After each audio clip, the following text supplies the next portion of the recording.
with your Friday injury status reports. And we've got some big names to keep our eye on for the next few days. Here's what we know right now that you need to know. It is not looking good for Todd Gurley. Rams running back slapped with a doubtful designation today, hasn't practiced all week, has a bruised quad that has lingered longer than expected coming off of that Thursday night game last week. Rams have the Niners on Sunday. Alvin Kamara popped up on the injury report with an ankle injury yesterday and did not practice today. Saints have him as questionable for Sunday's game against the Jags. So Tom Pelissero is reporting that it's not a major injury, and he only sat out today's practice as a precaution. Tyreek Hill, questionable also. In this case, though, that is a good thing. The closest he's come to getting back on the field since he hurt his collarbone in week 1. It's a collarbone that still hasn't gotten the go-ahead from doctors, but could by game time. It's a home game against Houston that James Palmer will attend for us. Chiefs wide receiver Tyreek Hill has a very rare injury in terms of ones that happen within the NFL. So the Chiefs medical staff is being very cautious in bringing him back onto the field. But he did practice some with the scout team this week and some with the starting offense this week. And Patrick Mahomes told me recently that the biggest thing Tyreek Hill does is he makes defenses plan for him specifically. And that's just what the Texans are doing this week as they game plan for Tyreek Hill to play in this game. Now, it's important because Sammy Watkins is doubtful. Also, they're without their starting left tackle. Their starting right guard, Andrew Wiley, also injured, is doubtful. Patrick Mahomes nursing an injured ankle, and they're going against J.J. Watt. Whitney Merciless up front's going to be extremely important for the Chiefs as they hope to have Tyreek Hill in some capacity.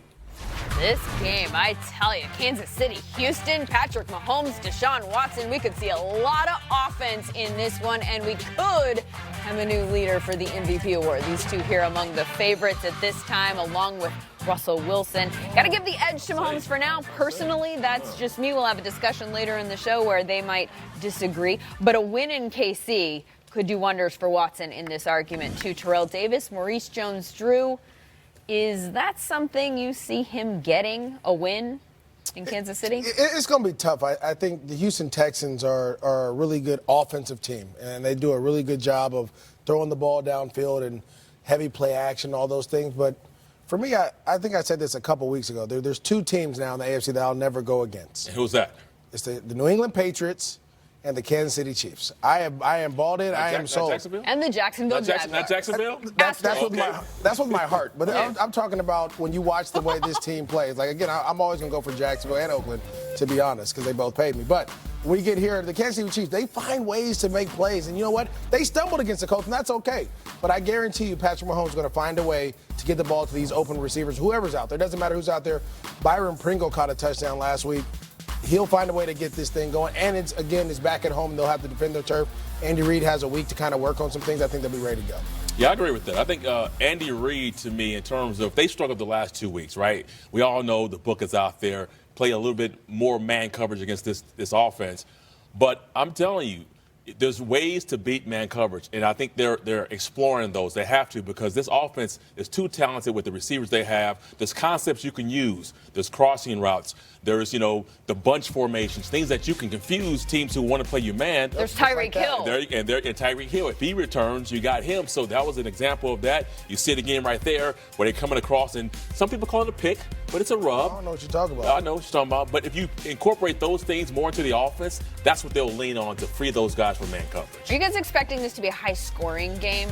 Nah, I am. Two offenses? He's not. I'm not. I think, again, anytime we expect high-scoring games, all of a sudden they become, 18 to 21 or those type of games. I think that's where it's going to be. The key for Kansas City, though, is to get healthy. They have way too many injuries right now on the offensive line and in their playmakers. Once they get healthy, they'll definitely go back to the offense that they were last year. Defenses here giving up a ton of yards. Not as many points, though. I wouldn't say that they're good defenses that we're going to see in this game, but they might be better than you think. Chiefs 14th in scoring. Texans are 12th. This game is a 1 o'clock game on Sunday, and that is not the first window this week. That order goes to the Panthers-Bucs game, which is live from London at 9:30 Eastern a.m., by the way, bright and early. So set your alarm, also set your fantasy lineup, and then set your TV to NFL Network. We've got Rich Eisen and the rest of the Game Day Morning crew with the call. Tiffany Blackman is also there in England for us and has the latest from the practice field. Fresh off the plane, the Bucs ran a full practice here at the Blackheath Rugby Club. Quarterback Jameis Winston called the opportunity to play in London unique, but at the same time, he's trying not to focus too much on the location. Winston said, "We got to suit up against the Carolina Panthers. I don't care if it's in a Walmart parking lot." And on Sunday, he will look to help get receiver Mike Evans back on track after what happened last week. Evans had no catches for just the second time in his career. But the good news is, after it happened the first time, he followed up that performance with over 100 receiving yards in the next game. Coach Bruce Arians said they know they've got to get him the ball early and often. As for the other side, Panthers running back Christian McCaffrey took all of his reps during practice on Friday after tweaking his back last week, flipping into the end zone. He should be good to go on Sunday.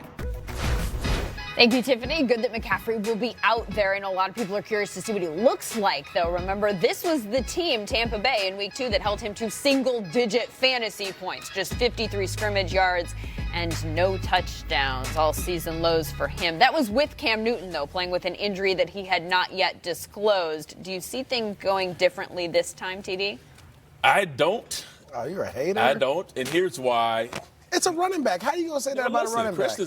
He's balling. I mean, he's obviously probably second, third MVP voting. I get all that.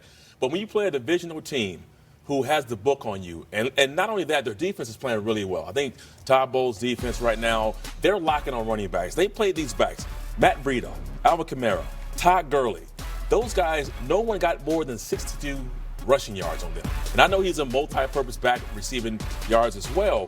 But again, they played him. They play him twice a year. Right. So they know that he is the key. He's their offense. He accounts for like 57% of their offense. They know if they don't stop him, they're not going to win this game. And that is the main focus. So to me, that's tough. I know the back is probably not 100%. At some point, I don't care MVP or not, there's a game in there. I've had it. The game that you're just not going to get off. I feel like this is that game that he's not going to get off this week against the Tampa Bay Buccaneers. I respectfully disagree. Well, go ahead. And I'm going to tell you why. You said it. He's all-purpose. And it's time for North Turner to be able to move him out at wide receiver and let him do what he can do, what he did at Stanford, what he's done before. Let him run routes on guys in space. That's how you get him from stopping all this different things. If I can get him in space, I don't care who. First of all, we shouldn't be showing this versus Jaguars, okay? This is much better tape. Disrespectful. This is much. That was disrespectful. This is much better tape. Get him out in space, though, and have him running on linebackers. When he can do that, he'll take advantage. I don't care who the linebacker is. This young man runs routes like receivers. He has hands like receivers. Again, let's just disclose the opponent that they're playing. But again, look at him.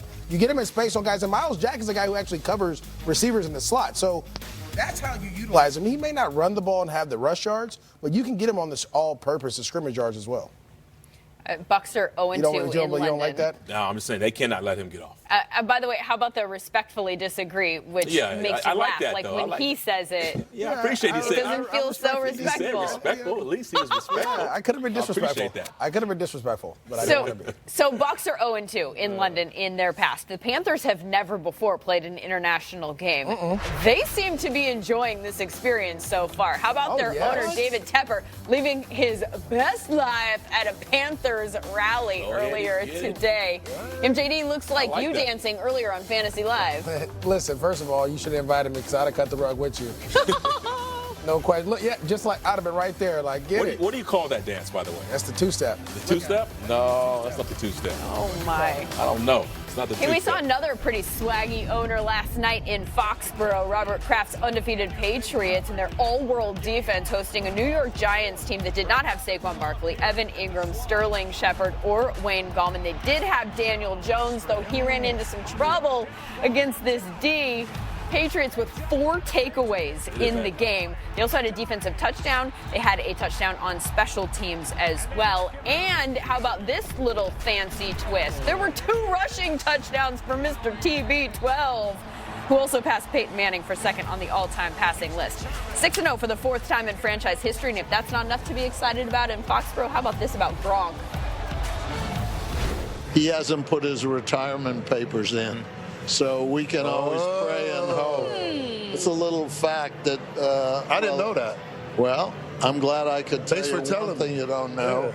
Yeah. So you can pursue that. And when he puts his retirement papers in, although I think our kicker, Matt Nugent, he's already put his retirement papers in. So even if he puts them in, but that's a good academic argument that there is hope for us still with Gronk. And the door remains open for a return. And good thing, because the Patriots offense might need a little help. Ian Rappaport, we saw Josh Gordon leave last night's game with a knee injury. Is it anything serious? My understanding is this is not a serious injury for Josh Gordon. And yes, we saw him race down on that scoop and score, try to stop. Really good hustle play by Josh Gordon. You're going to see it right here. His knee bends back kind of awkwardly, and it's fair to say everyone gasped watching that. That was a horrific sight. But a much better sight was to see Josh Gordon come out of the locker room on a stationary bike, not be ruled out of the game, and continue to try to work his way back on that bike. That was one indication that this is not something the Patriots have to worry about. I've gotten other indications later on, early this morning and then later on today, that this continues to be nothing major, nothing to worry about. The Patriots have a little mini bye, so I'm sure he's going to get some rehab, get a little rest, and potentially could be back at practice on Wednesday. Thank you, Ian. A few more headlines to pass along. Already told you that the Rams will likely be without Todd Gurley for Sunday's tilt with the Niners. We know that they will be without Aqib Talib. The five-time Pro Bowl corner ruled out today with a rib injury from last week's game. Remember, Clay Matthews is also out for this one with a broken jaw. As for the Steelers, who are traveling to play the other Los Angeles team on Sunday, they're going to have Devlin Hodges under center, the undrafted rookie out of Samford, set to become the 43rd different starting quarterback in the NFL this season. Mason Rudolph ruled out today with a concussion. Also out, Deshaun Jackson for the Eagles. Marquise Brown is a game-time decision for the Ravens. David Johnson, another game-time decision, didn't practice once this week for the Cardinals. Nor did Tyron Smith for the Cowboys. He's questionable for Sunday's game against the Jets, and so is Jalen Ramsey for the Jaguars. He's missed the last two games with a back injury / trade request. Jags owner Shad Khan says he thinks he'll play. Enough talk about Brady and Gronk.